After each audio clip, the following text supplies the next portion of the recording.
Hello everyone, my name is Ramudi Priya, Assistant Professor, Department of Computer Science and Engineering. So in this video, our team is going to present a case study on database management system. The topic is concurrency control mechanism.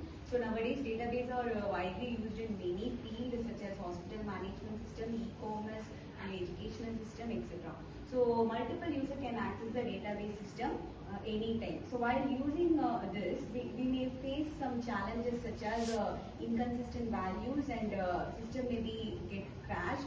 So to overcome these challenges, we are going to use a concurrency control mechanism. So our students are going to explain about this topic. So in today's digital world, databases are used everywhere such as banking systems, railway reservation system, hospital management system, e-commerce and grocery delivery applications. In all these systems, multiple users access the same database at the same time.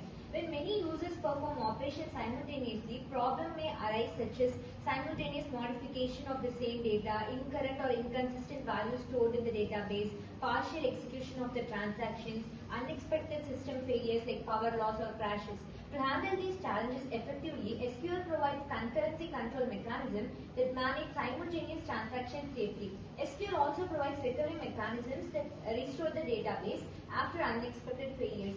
These facilities help maintain accuracy of the stored data, consistency of the transaction, reliability of the database system. Now my team members will explain how concurrency control works in multi-user environments and how recovery techniques protect databases during failures. Concurrency in DBMS refers to the ability of a database system to allow multiple users to access and modify data in the same time without affecting the concurrency of the database. In real-world systems, concurrency is very important because thousands of users may interact with the same database simultaneously. For example, consider two users trying to book to same railway seat at the same time. Without concurrency control, both users may receive confirmation for the same seat, which creates inconsistency in the system. Therefore, concurrency ensures correct and controlled execution of the multiple transactions. The main advantage of concurrency includes improved system performance by allowing parallel execution of transactions, support for multiple users in real time, prevention of incorrect update in shared data. One important problem is the lost update problem. For example, user updates account balance to 500, user B updates the same balance to 300. The final score will becomes incorrect because one update is lost. Therefore, concurrency control mechanisms are necessary to ensure reliable and consistent database operations. Concurrency problems and isolation levels. In multi-user database environments, several types of concurrency problems may occur if proper transaction control mechanisms are not applied. One major issue is the dirty read problem. A dirty read happens when one transaction reads data that has been modified by another transaction but not yet committed. If the first transaction later rolls back its changes, the second transaction will have usually incorrect or invalid data. Transaction A updates employee salary. Transaction B reads the updated salary before committed. Later transaction A performs rollback. Now transaction B has user incorrect salary information. Another issue is the unrepeatable read problem.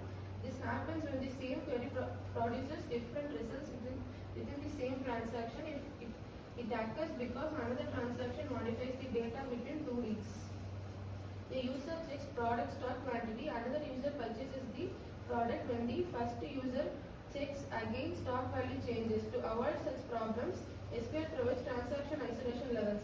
Isolation levels control how transactions interact with each other.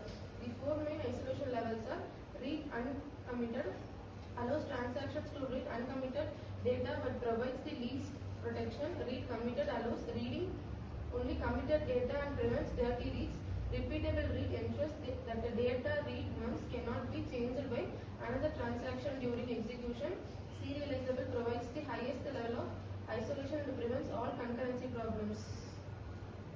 These isolation levels help maintain data consistency and ensure smooth execution of multiple transactions in database systems. SQL provides several transaction control commands that help manage concurrency and maintain database consistency. These commands ensure that transactions are executed completely and correctly.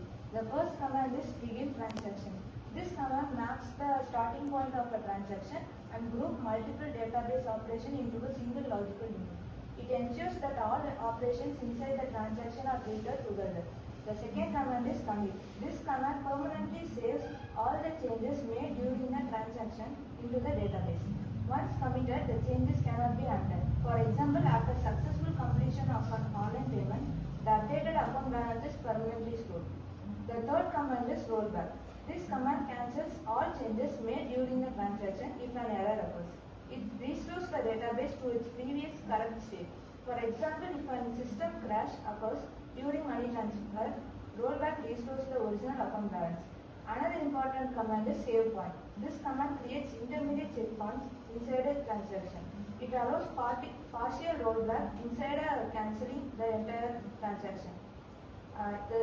These transaction control commands play a major role in maintaining accuracy and preventing errors during simultaneous database operations. Recovery techniques. Recovery in DBMS refers to the process of restoring the database to a correct and consistent state after unexpected failures. Failures may occur due to several reasons such as power failure, system crash, hardware malfunction, network interruption. To recover from such failures, DBMS uses several recovery techniques. One important technique is maintaining log files. Log files store the history of all transactions performed in the database. They record details such as transaction start, data modification, commit operations. These logs help the system undo incomplete transactions and redo completed ones during recovery. Another important recovery technique is checkpointing. Checkpoints save the current state of the database at regular intervals.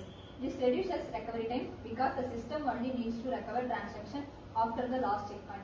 Let us consider a real-world case study example of a banking transaction. Suppose rupees 5,000 is transferred from account A to account B. This transaction involves two steps: deducting rupees 5,000 from account A, adding rupees 5,000 to account B. Both steps must be completed successfully. If the system crashes after deducting money from account A, but before adding it to account B, rollback restores the previous values. Thus, recovery mechanisms ensure no loss of money, correct transaction execution, reliable database operation. Okay, good. So to conclude, concurrency control mechanism allows multiple users to access the database simultaneously. So concurrency and the recovery mechanism are the backbone of to design a secure and reliable database management system. Okay, very good.